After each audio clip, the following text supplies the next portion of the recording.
არის ყველაფერი ნათქვამი, რომ აბანისი რა გითხრათ, ველოდებით ხოში. კი ბატონო, მაშინ მეკითხავთ ანტიდისკრიმინაციულ კანონთან დაკავშირებით ლევან ვასაძის განცხადების შეფასება მინდა გთხოვოთ.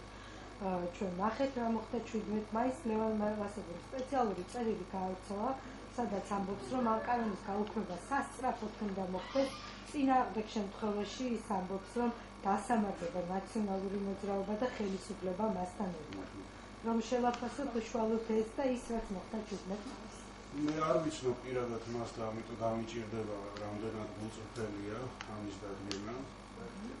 თუ ეს არის უბრალოდ თქვა ხრიკი, რომ პოლიტიკაში შემოვიდეს და დაიკავოს ის ნიშა, რომელიც არსებობს საზოგადოებრივად, მაგრამ თქვა კარგად პოლიტიკურად ფორმირებული არ არის. ეს არის აი სწორედ რაღაცნაირად ფეოდალიზმისკენ, ევროპისაგან დისტანცირებისკენ განწყობილ ადამიანთა გულების მოგება, იმიტომ რომ მათ არ ესმით რა არის ევროპა, მათ დაავიწყდათ ან არც არასოდეს ცოდნიათ, იმიტომ რომ პატარები არიან რა იყო საბჭოთა კავშირი, რა არის თავისუფლება, რა არის პასუხისმგებლობა, რა არის ღირსება და ესეთი ადამიანები, რომლებიც ასე თუ ისე თქვა ქართულ ოცნების მხარდამჭერებშიც არიან, მაგრამ ბოლომდე არა, ხო, აი უნდა რომ თავის მომხრეებად აქციოს და ალბათ პოლიტიკაში მოდის. ანუ პოლიტიკურ მიზნებს ხედავთ. ალბათ, თუ მას ამის ჯერა, ნუ მაშინ ისიც როგორც რიგითი ადამიანი იმამ მრჩეველთა კატეგორიაშია დასაყვანი, ვისაც ნუ თანამედროვეობა, წარსული, კანონი, ადამიანის უფლება, დემოკრატია აბსოლუტურად არ ესმის. ან ეს ყველაფერი მეტნაკლებად ესმის, მაგრამ ნიშის დაკავება უნდა, რაც საბოლოო ჯამში სტრატეგიულად ძალიან დამაზიანებელი იქნება მისთვის, მაგრამ ტაქტიკურად რაღაცა დივიდენდები შეიძლება მოიპოვოს.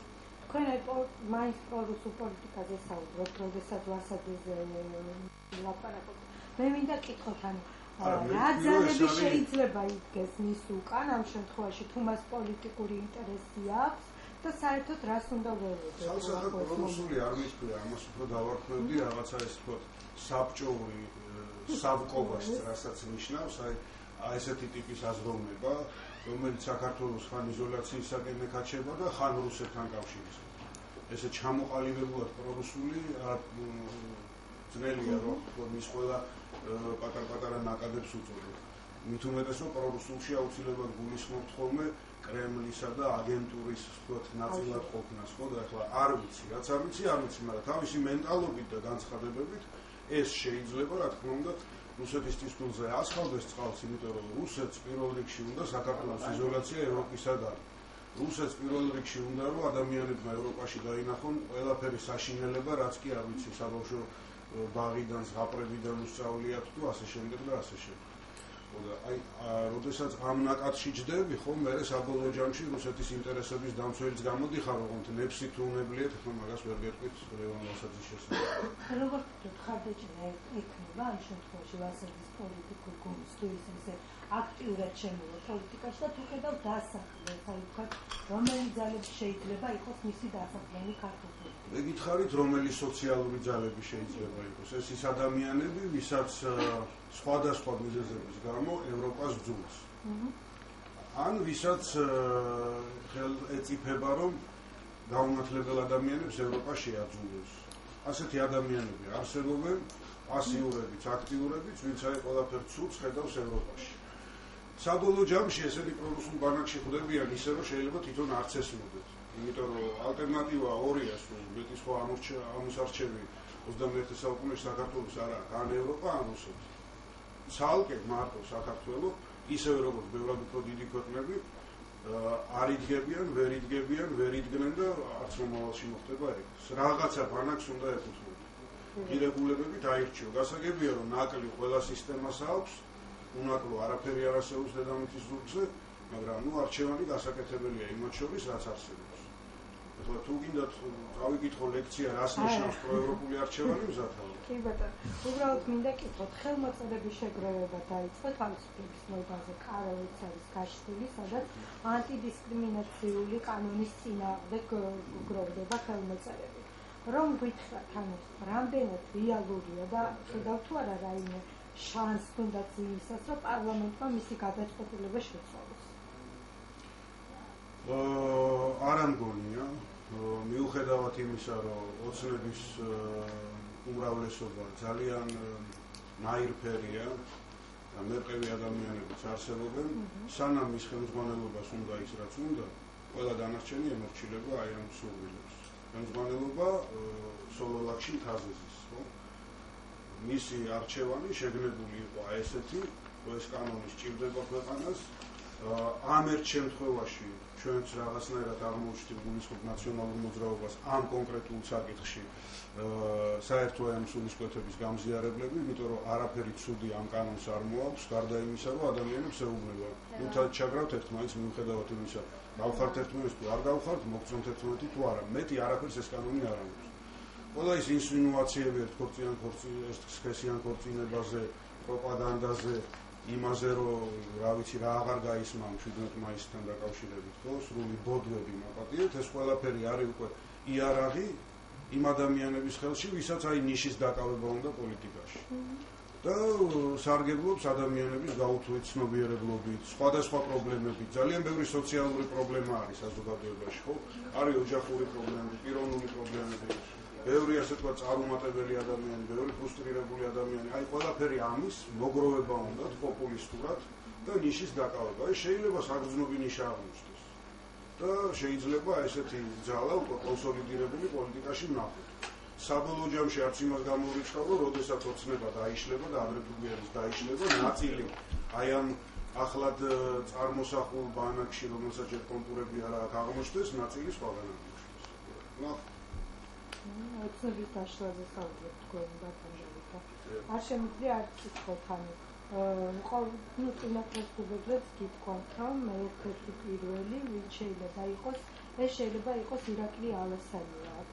ზოგადად აი ოცნების დაშლის პროცესს როგორ ხედავთ და როგორ შეიძლება რომ ეს განხორციელდეს, თქვენ როგორ ფიქრობთ? ვიცით რომ სამთავრობო ცვლილებები აი დღეს ჩვენი გაზეთით წერდა მაგალითად რომ გარკვეული სამთავრობო ცვლილებები თვითმმართველობის არჩევნების შემდეგ არის დაწყებული.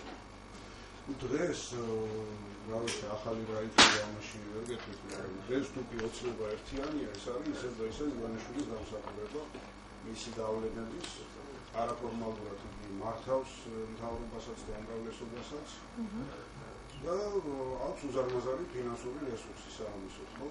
სანამ მას ეს ყველაფერი აინტერესებს და ოცნების ერთიანობაზე ზრუნავს, მანამდე ეს ოცნება იქნება ერთიანი. მაგრამ მე მგონია, რომ რაღაც ეტაპზე ნაწილობრივ მას დაეკარგება ხალისი, რომ ამხელა ენერგია ჩადოს გაერთიანებაში და ნაწილობრივ აი ეს წინააღმდეგობები რაც შიგნით არის, უფრო და უფრო გაღრმავდება. აქ შეიძლება იყოს რაღაცა კლანური მომენტებით, შეიძლება იყოს იდეოლოგიური მომენტებით. ეხლა უბრალოდ გვარების დასახელება ძალიან ჭორაობასავით გავიდა და არ მაქვს ამის სურვილი, მაგრამ აი ასე ვთქვათ, სოციოლოგიურად სურათი ეგეთია. იუსტიციის მინისტრის განცხადება კავშირის პრემიერთან დაკავშირებით. ზოგადად ამ განცხადების შესახებში აფასებს. არ მომისმენია შეუძლია. ანუ მაღალკვალიფიკაციური კადრები არიანო, რომელთაც მაღალი პროფესორი ქონდათ, სხვა დამამუშავებენ და იმსახურებენ ეს მაღალ პროფესორს. გრიგოლიას გადაცემაში თქვა, რომ ალბათ მეგრიფა. გარკვეული კონკურენცია უნდა გაუწიოთ ჩვენ კერძო სექტორსო, იძულებული ვართო, რომ მაღალი ხელფასები გავწევთ. ზოგადად ამ განცხადებაში შეაფასებს და პრემიერს გაგზავნოს. აი კონტექსტიდან ამოგლეჯივათ, ხო, სისტემურ დონეზე. ლოგიკურია, კი, ჩვენ დროსაც ასე იყო, რომ თუ კი თანამედროვე პირობებში საჯარო სამსახური არ არის ფინანსურად მიმზიდველი, მაშინ კარგ კადრებს არ ვერ მიიღება. მაგრამ ყველაფერს ხო აქვს თავისი კონტექსტი და გააჩნია რა ზომით ახორციელებ ამ ყველაფერს, გააჩნია ვის მიმართ ახორციელებ. ის რაც სასჯელახსრულებიდან გავიგე, რომელასაც წინვალე კადრებზე იყო იქ საუბარი, ხო? უბრალოდ აქ აშკარად იყო ადამიანების მოსყიდვა რაღაცა არასაჯარო სამსახურის გაწევის მიზნით მათი დაჯილდოება ფონდს. და ამან მიაღწია ამავე დროს ისეთ მასშტაბებს, რაც საკმაოდ ღარიბი ქვეყნისათვის არის შეუძლებელი. ეს არის და ეს და ახლა ზოგადად რომ საჭიროა პრემიები და ადამიანების ფინანსური წახალისება გავიგეთ ვეთანხმებით. კონტექსტში ადგილობრივ აი ამ პრობლემასთან დაკავშირებით აბსოლუტურად არაადეკვატური არის ეს განცხადება. და ქორუფციის დაკავშირებით იყო შავება, რა და ზოგადად იცით რა, ახლა თუ მეკითხებით რასთან დაკავშირებით ჩავარდა, ეს ძალიან მნიშვნელოვანი კანონი იყო. მართალია დღემდე ვრჩებით ჩვენს იმ აზრზე, რომ ძირითადი რაღაც რაც ამ კანონში იყო ის ამოიღეს შინაგან საქმეთა სამინისტროს და ღარიბაშვილის მოთხოვნით. ანუ ძალიან კარგად დახვეწა შალვა გულიძემ პროცედურები, რას ნიშნავს მოსმენაზე ნებართვა, რა უნდა იყოს ამ დასაბუთებაში ჩაწერილი და სასამართლო რას უნდა აქცევდეს ყურადღებას, მერე როგორ მოხდეს თქვა ამ მოპოვებული მასალის გადარჩევა და რაც არ არის საჭირო ის განადგურება, კარგი ისე, მაგრამ ეს ყველაფერი ეკიდება ჰაერში, მანამ სანამ კონკრეტულ ნომერზე სასამართლოში მოთხოვნილი ნებართვის პარალელურად, რასაც შინაგან საქმეთა სამინისტრო განახორციელებს, ხო, უნდა მოусმინო ამ ნომერს. პარალელურად შინაგან საქმეთა სამინისტროს რჩება ტექნოლოგიური საშუალება, რომ ამ ნომერსაც უსმინოს და ძალიან ბევრ სხვა ნომერსაც რეალურ დროში, ანუ სულ მუდმივად. ეს ტექნოლოგიური შესაძლებლობები, ანუ ეგრეთ წოდებული გასაღები ისევ რჩება შინაგან საქმეთა სამინისტროში და ყველანი რჩებით კეთილსინდისიერების იმედზე და მეტი არაფერს. როგორც ეს იყო ადრე. ადრე ამ მოსმენებს ჰქონდა ძალიან სერიოზული ლოგიკური დასაბუთება, იმიტომ რომ ქვეყანაში საჭირო იყო რომ დამარცხებულიყო ორგანიზებული დანაშაული უძლიერესი და რუსული აგენტურა. მაგრამ ამ აუცილებლობით ნაკარნახელ ბრძოლაში ბოლოს ადამიანებმა გამოიჩინეს არაკეთილსინდისიერება და აკეთეს ის, რაც არ უნდა ეკეთებინათ და ეხლა როდესაც მე ვერ ვხედავ, რომ ვინმე ან ორგანიზებულ დანაშაულს ებრძოდეს მთავრობიდან ან რუსულ აგენტურას, ეხლა რისთვის გავუნდათ აი ესეთი სერიოზული და კიდევ უფრო გაფართოებული საშუალებები მოსმენების, ხო? ანუ ამ კანონმა ეს ვერ აღმოფხვრა სამწუხაროდ, იმედი რჩება, რომ ნოემბერში საკითხს დაუბრუნდებით, მაგრამ საინტერესოა, რომ ის რაც უნდა მიგვეღო, ისიც ჩავარდა, იმიტომ რომ არ იყო ფორუმი. რატო არ იყო ფორუმი, ეს უნიათობაა თუ შეგნებული ამბავია, ისევ და ისევ მარტო უნდა ვიმკითხავთ. კი ბატონო, ბაზონდაი, დარიელს შემთხვევაში შექმნილი თარიღებთან დაკავშირებითაც გვინდა ვკითხოთ, როგორ ფიქრობთ, რამდენად ადეკვატური არის აი ამ ბოლო დღეების მანძილზე მთავრობა იქ შექმნილი პროცესი?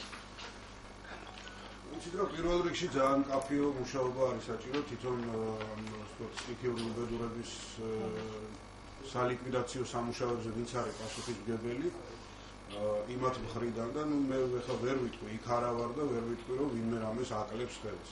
ის რომ ბევრი პოლიტიკოსი იქ ტრიალებს, ნუ ესეც გასაგებია, ეს რა თქმა უნდა პრობლემას არ გადაწყვეტს, თავარი არის ვინც სპეციალისტია იმან კარგად იმუშაოს, მაგრამ ნუ პოლიტიკოსებს პოლიტიკური ასე ვთქვათ ლოგიკიდან გამომდინარე ჩვევიათ ხოლმე ასე ვთქვათ უბედურების ადგილებში ისვა და ეს ადრეც ასე ხდებოდა და მომავალშიც ასე მოხდება. ასე რომ ნუ რა ვიცი მართლა ხელი მოუმართოთ ხარდაჭერა მორალური, პოლიტიკური აღმოუჩინონ იმ ოპერაციის მონაწილეებს. კი რა უნდა გითხრათ. მადლობა. კეთებია. კადრებს ვკითხავთ სხვა. დათა.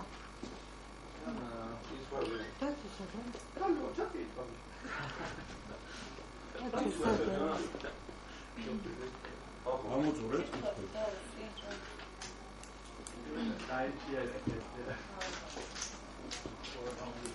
რამე სიტყვა დაასვით ხალხო. დავსვა მოხონდეს გაჩი შეჩემი კამერა.